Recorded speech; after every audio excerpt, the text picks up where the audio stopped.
Muy buenas tardes, este es su programa Aprendamos Economía, y aquí estamos transmitiendo del canal 35.1 TV UJAT, el SECOM, porque es un programa del Centro de Comunicación de la UJAT y la División Académica de Ciencias Económico-Administrativas. Y si va manejando, también nos sintoniza en el 96.1 de Radio UJAT, La Voz Universitaria. Y es un programa bastante interesante que hemos preparado nosotros, analizar un poco de la población económicamente activa de algunas partes del planeta, muy en particular el vecino del norte, y comparar con lo que tenemos aquí en nuestro país. Y por otro lado también tenemos un invitado aquí en el estudio, y seguramente al rato lo van a ver, un joven estudiante, un joven que egresó ya de las aulas de nuestra división académica, y aquí va a estar platicando con nosotros. Pues tenemos un teléfono en el estudio, el 358-1596, para recibir sus llamadas.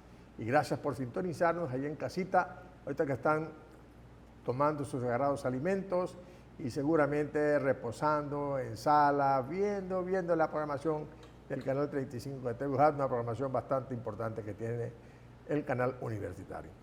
Y naturalmente que en esta tarde de viernes, me acompaña mi querido amigo Gildardo López Baños. Pues muy buenas tardes. Como todos los viernes, en este espacio de la División de Ciencias Económico-Administrativa, hoy va a ser una tarde muy interesante. Hablaremos de dos temas, uno previo a nuestro invitado. Claro. Y luego nuestro invitado hoy hizo su examen profesional, presentó una excelente... Disertó, diría, ¿no? Una excelente tesis, un trabajo de investigación. Sí. Y bueno, vamos a platicar con él respecto a ese trabajo. ¿Qué es esa palabra que usaste? Bueno, disertó. Disertó. Trabajo. Muy bien. Fíjense que estamos platicando hace un rato que entramos al aire, Gildardo y yo, el tema de la población económicamente activa. Hoy por hoy muchas partes del planeta, muchos países del planeta, los grandes países desarrollados, están viviendo un problema de desempleo terrible. Y me dio la tarea de revisar porque pues, nuestros socios comerciales son los Estados Unidos y Canadá, pero me llama la atención el caso de Estados Unidos. Y revisamos esa población económicamente activa, la llamada PEA, revisando esa parte del país. ¿Por qué razones? Porque es la economía número uno del planeta, la que más compra de todo el planeta. Es precisamente el caso del nearshoring que hablamos la semana pasada, de que muchas empresas que estaban en Asia están viniendo a establecerse en nuestro país porque están buscando estar cerca del gran centro de consumo, que en este caso son los Estados Unidos. Y esa población económicamente activa de Estados Unidos hoy está estimada en 150 millones de personas. Estimada. El 66% de su fuerza laboral, de su fuerza que tienen en Estados Unidos. Y esa población es la que genera la riqueza y la producción de bienes y servicios que la misma sociedad estadounidense necesita para sobrevivir. Más aparte, es una sociedad que importa muchísimos productos de varias partes del planeta. Un ejemplo, por ejemplo, me atrevo a poner, es el caso del acero. Hace un rato hubo una confrontación media rara que hay ahorita, que se va a manejar días después. El caso de querer sancionar a la importación de acero, porque no sé, que el pleito que traen con China, y ese pleito con China, pues no es nuestro pleito. Y obviamente y ellos importan que desde 100 lugares del planeta acero. Entonces, todas esas empresas que están en Asia, que llevaron ellos para allá, ahora están regresando al centro de consumo, el llamado nearshoring. Entonces, por ejemplo, en el caso nuestro, ahí en esa parte del planeta, en Estados Unidos, yo veía la importancia que tiene la población mexicana en Estados Unidos. Se estima entre 38 y 40 millones de personas mexicanas viven en ese lugar. Esas 40 millones de personas que viven en Estados Unidos es la cuarta fuerza laboral de ese país. Fíjense nada más lo que ellos generan. Ellos generan en impuestos al gobierno de Estados Unidos, generan 324 mil millones de dólares en impuestos, le generan a la economía norteamericana. Y de esos 360 y tantos 24 mil millones de dólares, ellos se gastan consumiendo en donde ellos viven 265 mil millones de dólares. El 18% de sus ingresos es lo que envían a nuestro país a través de las llamadas remesas. Es decir, los mexicanos que viven en Estados Unidos es una fuerza laboral productiva muy, muy importante en esa parte del continente, en la economía norteamericana. Naturalmente que hay una gran parte de que 5.3 de esos 30 y tantos, 5.3 son indocumentados, 10 millones o 11 nacieron allá en los Estados Unidos y ya esos 27 o 28 millones de personas son esa segunda o tercera generación de jóvenes que nacieron en ese territorio. Naturalmente que tiene un papel fundamental en la economía norteamericana la presencia de los mexicanos. Por eso es importante que veamos nosotros esa fuerza que tienen nuestros paisanos en Estados Unidos. Paisanos porque jamás ya van a regresar, ellos ya hicieron su vida en ese lugar, en ese país. ¿Qué opinión merece esa parte importante que tiene esa fuerza laboral en Estados Unidos de los mexicanos que viven allá, que no van a regresar nada más bien de paseo y se vuelven a regresar a vivir su vida allá? Fíjate, José Juan, que cuando se habla de migrantes, de flujos migratorios, es una situación mundial. Claro. Mundial, pero se le etiqueta de una manera negativa. Sin embargo, en la realidad, con los datos que tú estás comentando,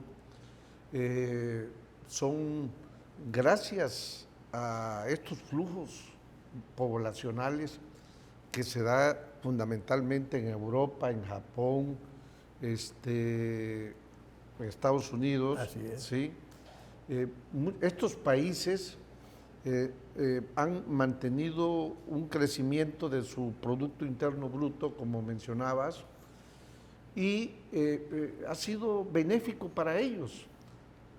Sin embargo, hay un manejo publicitario y sobre todo se agudiza ese manejo publicitario cuando en esos países hay tiempos electorales donde tratan de ver a los flujos migratorios como si fueran asesinos, drogadictos, excarcelarios. Estaba yo viendo una nota que salió el día de ayer donde uno que aspira a la presidencia en Estados Unidos pone una relación negativa de todos los migrantes. Los migrantes. Fíjate que esos datos que has dado, de más de cerca de los 350 mil millones de dólares que se gastan, que pagan en impuesto, nada más los mexicanos, que son cerca de 38, 37 punto y tantos millones. 38 Imagínate la aportación de esos, si los buscamos la equivalencia con lo que pagan los ciudadanos norteamericanos, casi dobletean los migrantes en pago de impuestos. Entonces, no es posible que en una economía tan poderosa como es Estados Unidos digan y manejen que la presencia de nuestros nacionales ahí viviendo en Estados Unidos los perjudica. De ese volumen que tú manejas, de casi 37.5 millones, hay como cerca de 6 millones que son ilegales. Esos 6 millones aproximados de paisanos ilegales no reciben ningún tipo de prestaciones, no les pagan los sueldos que deberían recibir. ¿Sí? Imagínate tú el escándalo que hacen, que los van a deportar, y cuando la actividad agrícola en Estados Unidos, de cada 10 personas que trabajan en el campo en Estados Unidos, 7 son mexicanos. Así es. O sea, ¿quién les va a cosechar? ¿Quién les va a sembrar? ¿Quién va a producir el alimento de los gringos? Sabemos que importan mucho, pero ellos también cuidan su mercado interno ¿Producción? para que sus productores puedan también armar esto, ¿no? Yo creo que hay que replantearnos. Ahorita hay muchas cosas inéditas. Tenemos que ir cambiando la conceptualización y los enfoques que estos países desarrollados nos han querido tratar de hacernos creer que eso es negativo para sus economías, cuando imagínate en Europa que la población, en Japón, que la población se ha envejecido y que esta fuerza de trabajo que llega y que está retomando las actividades productivas. Claro que sí, se tienen que tomar en cuenta, hermano. Regresamos platicando. Gordy.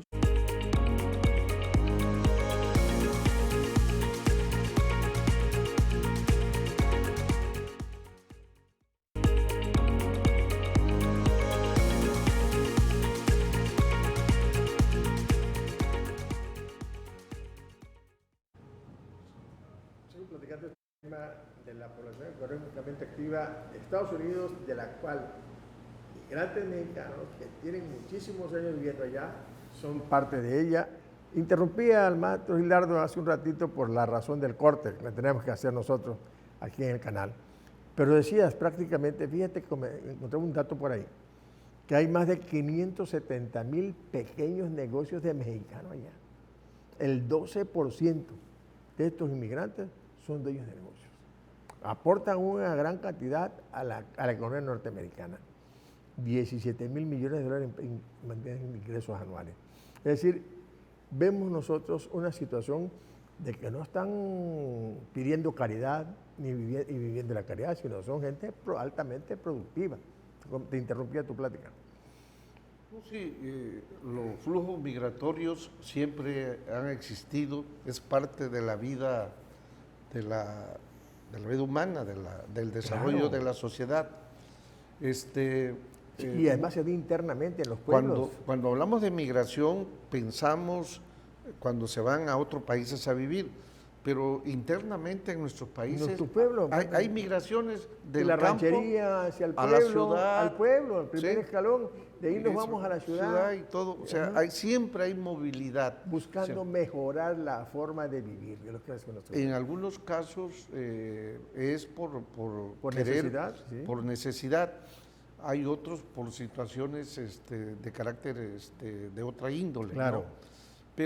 Pero en sí, el problema migratorio, en un estudio del 2020 que hace la ONU, el volumen de migrantes internacionales son de 281 millones de personas, claro. El 3.6% de la población mundial. Pero, ¿qué países son los que encabezan esos movimientos? Curiosamente, la India es el primer país que expulsa, por alguna razón, ¿sí?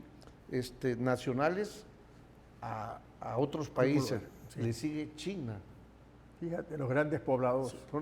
Y México no está tan lejos. Creo que estamos en el tercero o cuarto lugar. lugar. Pero lo que oye, como tú dices, ¿no? Los grandes países que tienen una población abundante, como la India tiene más de 1,000 millones, igual que los chinos, ¿no? Están hacinados en su propio país que se salen, a ver qué encuentran por fuera. Y aunque India hoy se dice que es la sexta economía más importante del planeta, pero no sé en cómo podemos medir esa parte, ¿no? ¿Por qué? Porque leí un dato de que los indios, con su población de más de 1,000 millones de personas, ostentan, según el grupo del G20, como la sexta economía del planeta en crecimiento, en producción y en demás. Había que ver, como tú decías, medir qué cosa, por qué la consideran así mientras una gran parte de su población está en condiciones muy pobres. Decías. Bueno, es que estos flujos migratorios sí tienen repercusiones en los productos internos brutos de sus respectivos países. Claro. Imagínate nada más vinculándonos a Estados Unidos. Estados Unidos en el 2000 salieron 126 mil millones de dólares como remesas que iban a los países de origen de toda la población, de los migrantes que viven ahí. Pero en el 2019 fueron 717 mil millones de dólares. No, fueron a varios países. Si el principal país que mueve población en estos flujos migrantes es la India, pues a la India le llega de todas esas remesas una gran cantidad en dólares. Luego le llega a China, independientemente de su proceso de industrialización y de su economía, reciben un flujo. Y curiosamente, México está en el tercer lugar de recepción de dinero, de remesas, sí, de los mexicanos que viven en Estados Unidos. Bueno, ya rebasamos los casi 67 mil millones de dólares. Entonces, es la principal fuente de ingreso nacional, de ingreso de divisas que cualquier otra actividad económica. Entonces, muy por encima de las exportaciones. Muy por encima, bueno, ya si sumamos todas las exportaciones, claro que sí se incrementa el volumen de divisas. En la exportación se queda déficit, acá no, estuvo puro superávit. Puro superávit, el déficit está en cero. En cero. Sí, y gracias a esa afluencia de remesas, permite a nuestra economía una tendencia a buscar equilibrios en la balanza de pagos, porque algunas cuentas ahí que vamos a platicar más al rato con nuestro invitado, no coincide por lo mismo, pero es lo que nos salva y lo que permite que se tenga un peso fuerte hoy es exactamente esta cantidad de remesas que estamos recibiendo. Y toda esta danza de los números que se habla, por ejemplo, 2.7 billones de dólares generan los trabajadores mexicanos en Estados Unidos. Aunque la percepción de ingresos es diferente a un norteamericano sajón, anglosajón ahí, a un latinoamericano. Por ejemplo, un anglosajón de Estados Unidos, su percepción es de 50 mil dólares al año, es decir, promedio. Mientras que los mexicanos oscilan entre 38 mil y 30 mil, el promedio es 28 mil dólares al año. Son sus ingresos. A pesar de todo eso, son negocios que han prosperado y aún así, como tú decías, siguen enviando a su población dinero, las horas. Oscila entre 15.67 dólares por hora, el 10% de la población gana ese porcentaje. El menos del 10% gana 14 dólares la hora y mucho menos 19.997 dólares la hora de los trabajadores mexicanos allá en Estados Unidos. Y como yo veía uno en el Canal 11, un programa de acá Los Paisanos, y cuando escuchas su narrativa de ellos, en verdad, dicen ellos, venimos sufrimiento, después vemos las cosas como se van visualizando.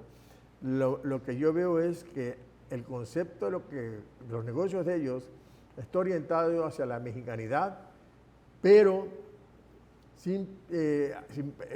al esquema norteamericano, mejor dicho, sin perder el esquema de la mexicanidad en restaurantes, en algunos hoteles que tienen ellos, en fin, en los negocios que han puesto estas personas que se han ido a vivir a Estados Unidos.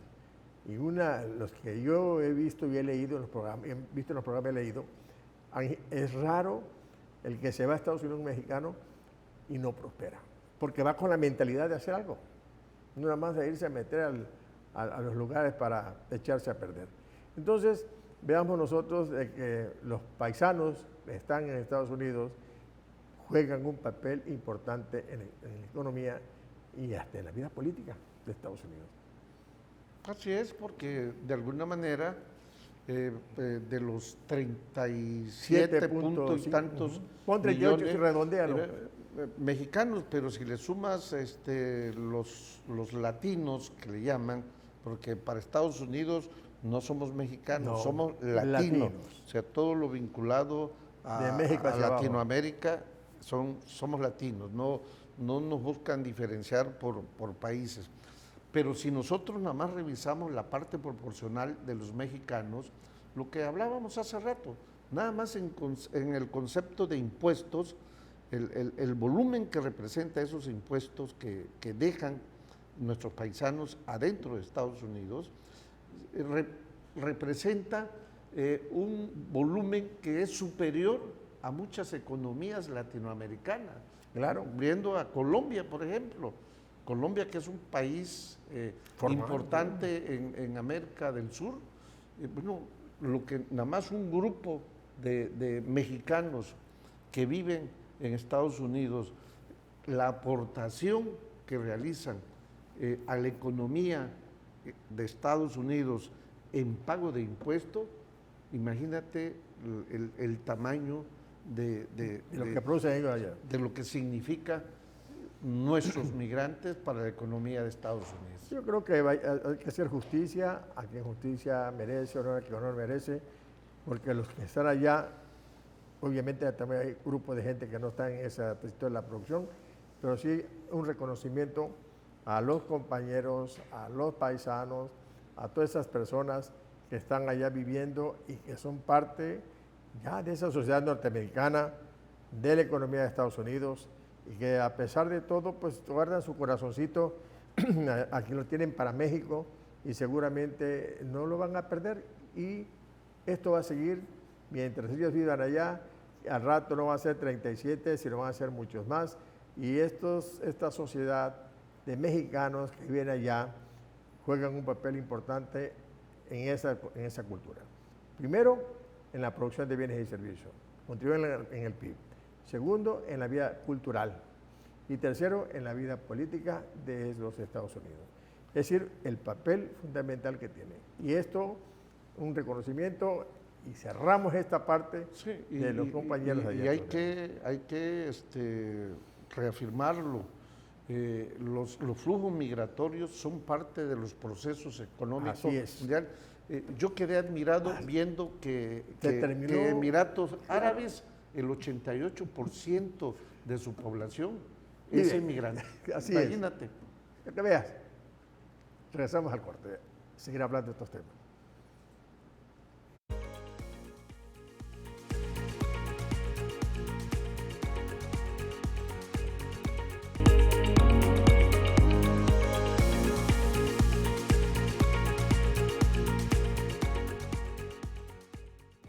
Bueno, estamos de regreso con el programa Aprendamos Economía y como les dije hace un rato, tenemos un invitado de lujo. Aquí a Eduardo, licenciado en Economía, Eduardo Montejo Jiménez. Eduardo, hoy sobre tu examen profesional, disertaste una tesis muy interesante y como el maestro Gildardo y un servidor fuimos parte de tu sínodo. Dice, me comentaba él hace unos ratos, un día antes, me decía, oye, hay un punto que no me llama la atención, ¿cuál? El modelo de sustitución de importaciones. Al rato platicamos sobre ese tema y a raíz de eso es que te hemos invitado y públicamente te felicito, sinceramente un excelente trabajo de investigación y bueno, yo espero que haya muchas más cosas en lo sucesivo.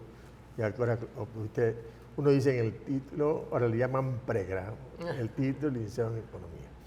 Bienvenido al programa, Eduardo. Muchas gracias, maestro Gildardo, por la apertura que siempre han demostrado, porque me invitan una vez más.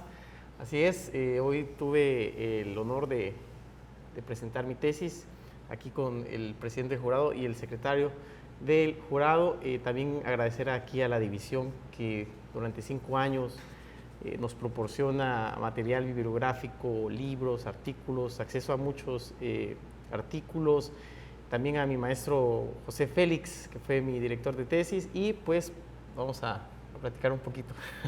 Es que la UJAT últimamente se ha enterado en esto, el señor rector, el señor Guillermo Narváez, ha procurado comprar como una plataforma, no me acuerdo bien el nombre de ella, dice el director, denle acceso que los muchachos se meten a investigar gratuitamente. Está enorme esa plataforma de muchos temas que ahí se manejan. En verdad no noté bien el nombre de la plataforma, pero sí es importante que se metan.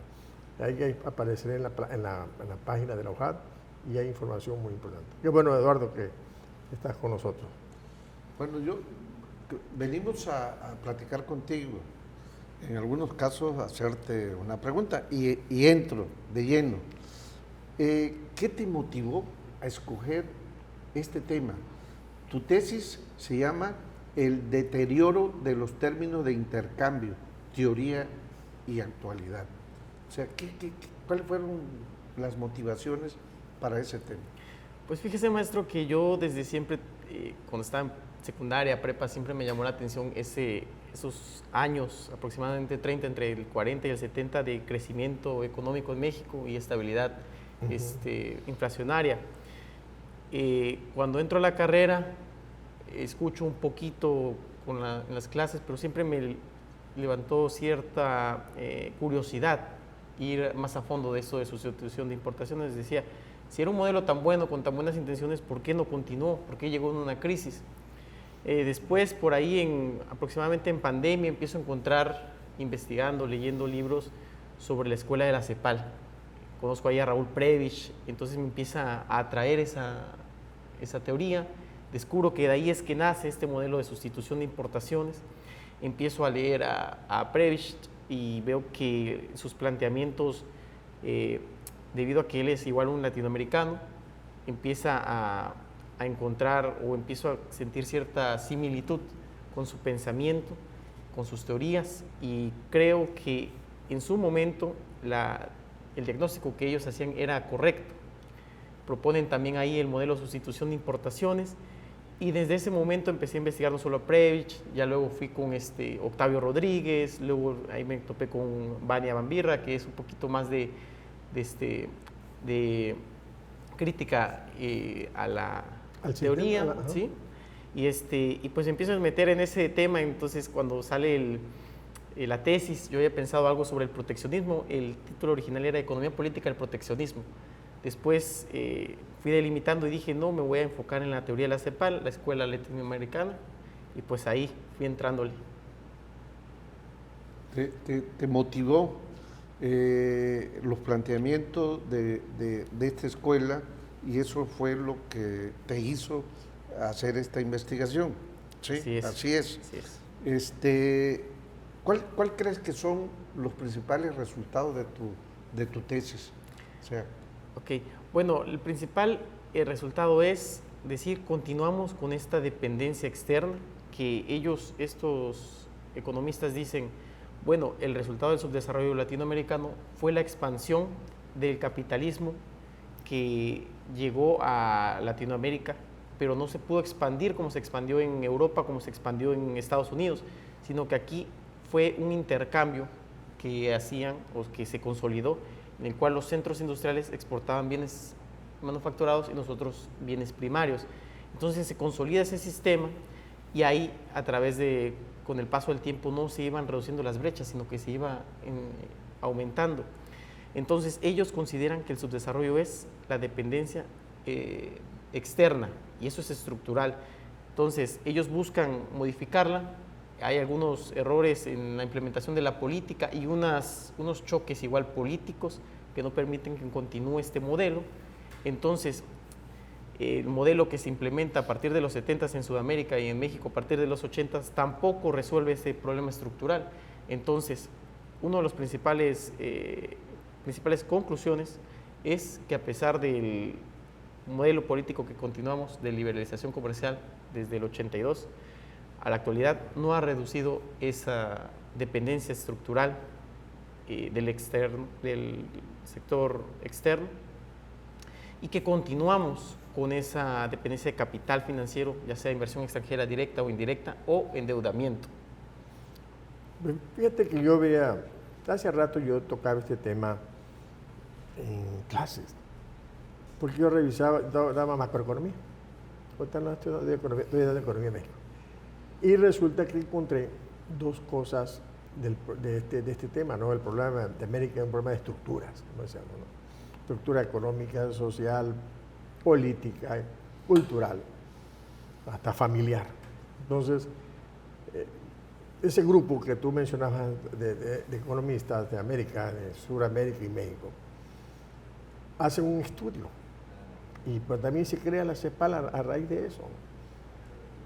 Porque las economías como las nuestras, o estados como los nuestros, con grandes posibilidades de crecimiento, que participamos como proveedores de materias primas durante la Segunda Guerra Mundial y de proveedores de alimentos de ellos, porque sus fábricas estaban metidas en la guerra, haciendo tanques y rifles y demás cosas. Nos convertimos en ese momento en grandes proveedores, pero no aprovechamos el momento de esa industrialización que se vivió para convertirse en proveedores de alimentos ahí. Sino que regresan los norteamericanos, se acaba la guerra, se acaba en Europa la guerra y recomponen otra vez, reconvierten sus fábricas de armamentistas a producir bienes. Y es cuando se crea ese modelo cepalino que no se respetó. Algo pasó ahí. ¿Cuáles fueron las causas que propiciaron de que no se sumara, no se integrara el modelo a toda América? Porque yo veo dos cosas. Son diferentes condiciones económicas, aunque las estructuras sean parecidas, las de México, las de Argentina, las de Chile, las de Brasil. A pesar del crecimiento económico que manifiestan o el desarrollo de alguna manera que tenían, ¿por qué no prosperó esta parte? Bueno, hay muchísimas explicaciones que dan los mismos teóricos y políticos y detractores. Principalmente cuando surge este modelo o esta teoría, primero del deterioro de los términos de intercambio, que después surge el modelo a través de esta teoría, que ya se venía dando el modelo de sustitución de importaciones, usted lo menciona, con la Segunda Guerra Mundial, inclusive algunos desde la primera, la crisis del 29, y empieza un desarrollo, un crecimiento económico en Latinoamérica, crecimientos, tasas del 6, 7, 8%, en unos países como México tenemos inflación inclusive baja, y entre los planteamientos de los cepalinos dicen, oye, vamos a hacer un mercado común, vamos a unirnos, no es necesario que todos produzcan todos los bienes y servicios, sino que unos se pueden especializar en algún servicio, vendérselos los demás y así los demás producen, ¿no? Durante estos años, estoy hablando entre los 50, más que nada en los años 50, empieza un entusiasmo intelectual. Sale Raúl Prebisch, Celso Furtado, está Totonio dos Santos, muchísimos latinoamericanos, brasileños, chilenos, argentinos. ¿Y mexicanos? Y mexicanos como Juan Noyola.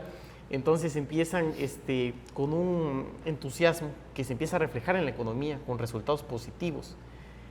Sin embargo, el modelo llegaba a agotarse en algunos momentos con los bienes de consumo, que eran los más fáciles de sustituir. Luego venían los bienes intermedios, posteriormente los bienes de capital. Esta escuela empieza a proponer, oigan, vamos a ir abriendo poco a poco a comerciar entre nosotros para facilitar el modelo, que era un mercado común que nunca se pudo llegar, nunca se pudo concretar.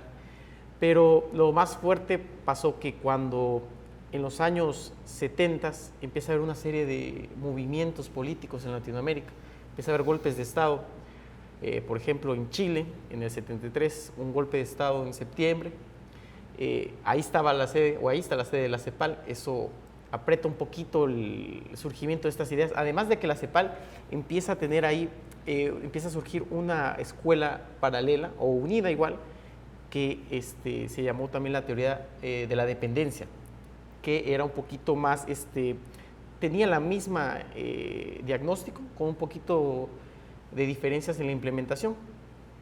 Obviamente el desarrollo intelectual de esa escuela no compartía la visión del nuevo gobierno, y en Argentina en el 76 pasa lo mismo, y entonces eso empieza a apagar un poquito ese modelo. En México, digamos, se acaba en el 82, y pues ahí viene un nuevo modelo. Además se está viviendo la etapa de los dos polos, ¿no? la economía liderada en Occidente por los Estados Unidos y la economía liderada en el Oriente, por el caso de la Unión Soviética, y también eso propició de que los gobiernos que empezaban con el modelo del ISI empezaran a estatizar, a crear empresas del Estado. Platicamos a regreso, ¿te De parece? acuerdo.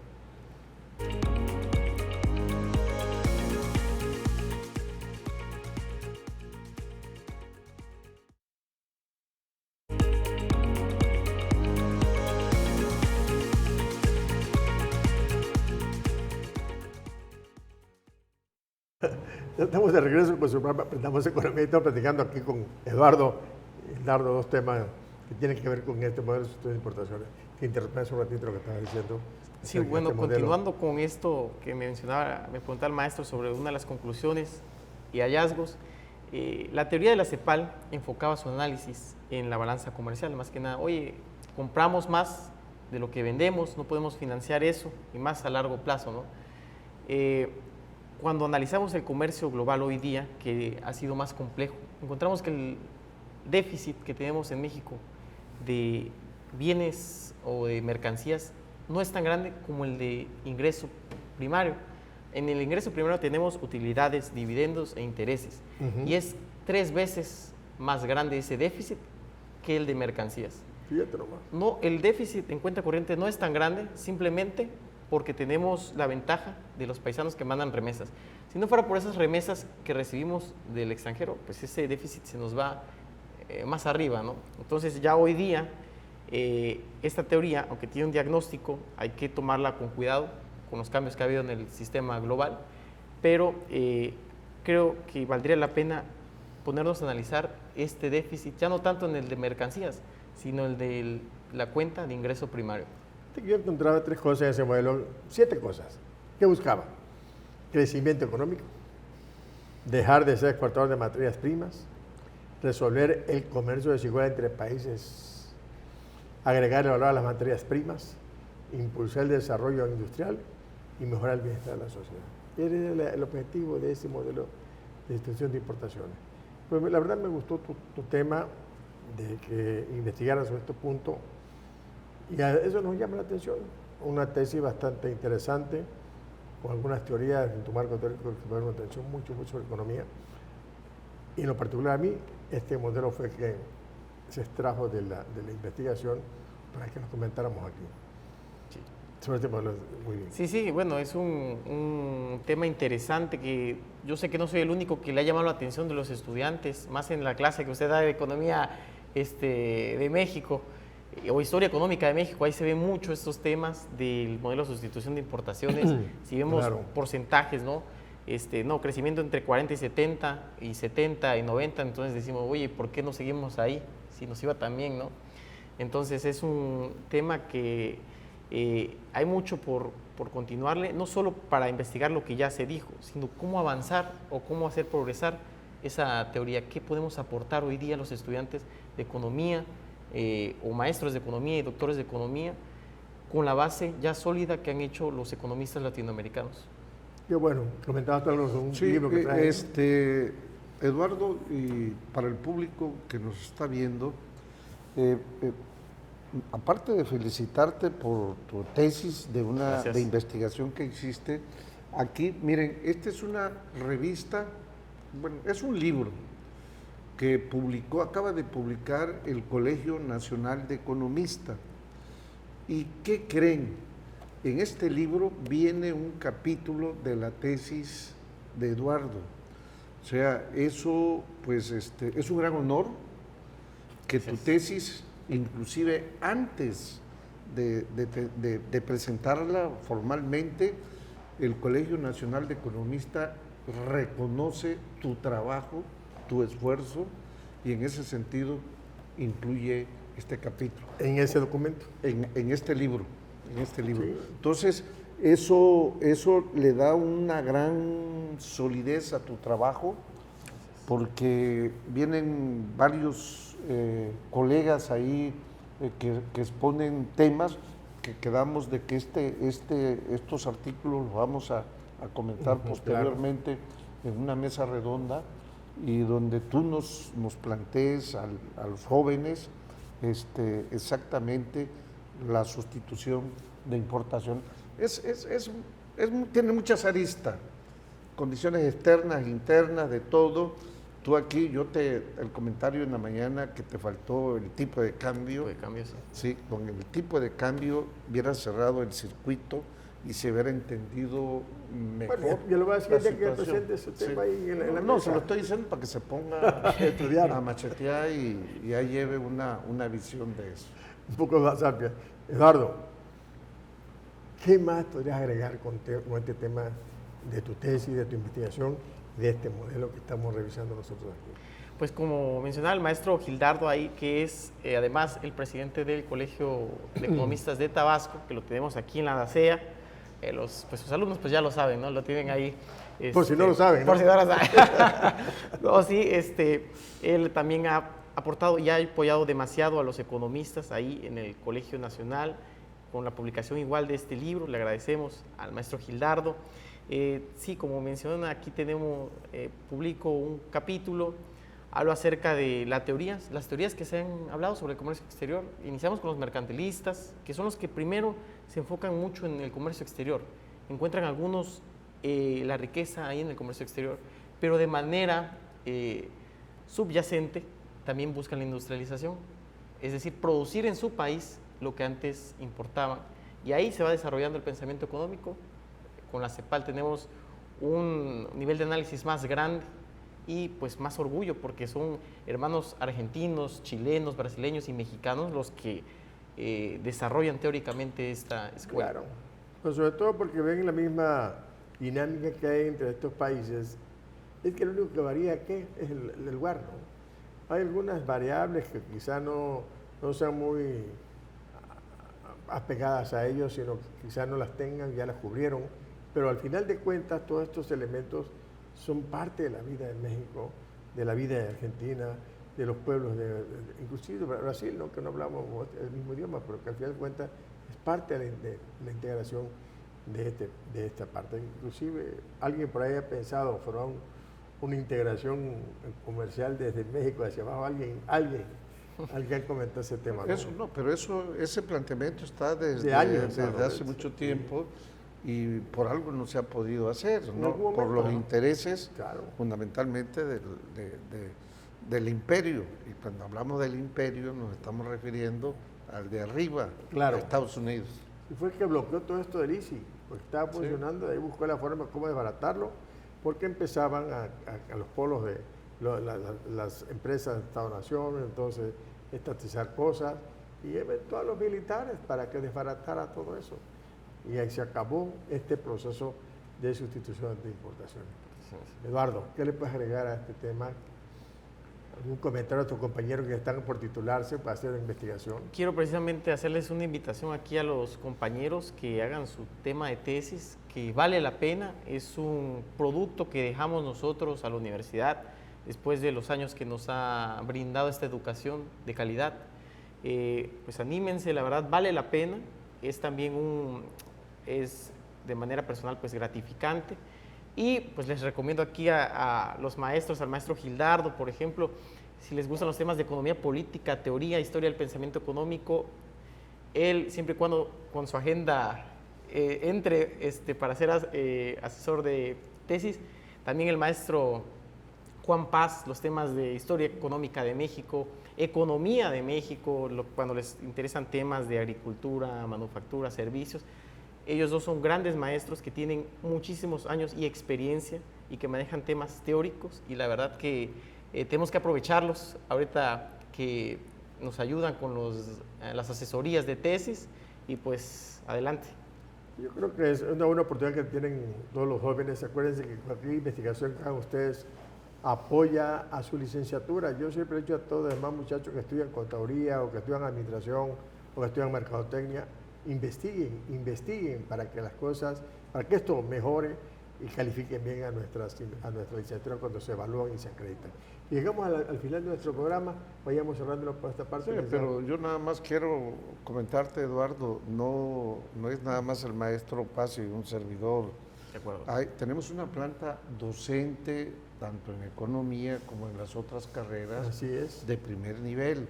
O sea, los jóvenes que nos están viendo en estos momentos deben de saber que en la vida hay que dejar rastros, ¿sí? Y tú, tu tesis en este libro, estás dejando, ¿sí? Estás dejando, eres un joven que hoy te acabas de titular, pero antes de que hubieras presentado tu tesis, ya se te había publicado en un libro de cobertura nacional, ¿sí? Resultados de tu tesis. Eso es muy importante, ¿sí? Bueno. Eso sería nada más. Gracias. Estos Gracias, jóvenes, maestro. aquí están en invitación para todas las 4 licenciaturas, de los jóvenes que estudian nuestras 4 licenciaturas, hagan investigación, hagan tesis. Eso va a beneficiar mucho su trabajo intelectual de ustedes y a la licenciatura a la cual ustedes pertenecen. Hay muchísimos profesores que asesoran tesis, todos son especialistas. Maestro José Félix. Lo decía al principio, todos nuestros profesores mínimos tienen una maestría y lo han hecho y han asesorado muy bien. Pues el próximo viernes nos vemos aquí en casa. Hasta el viernes.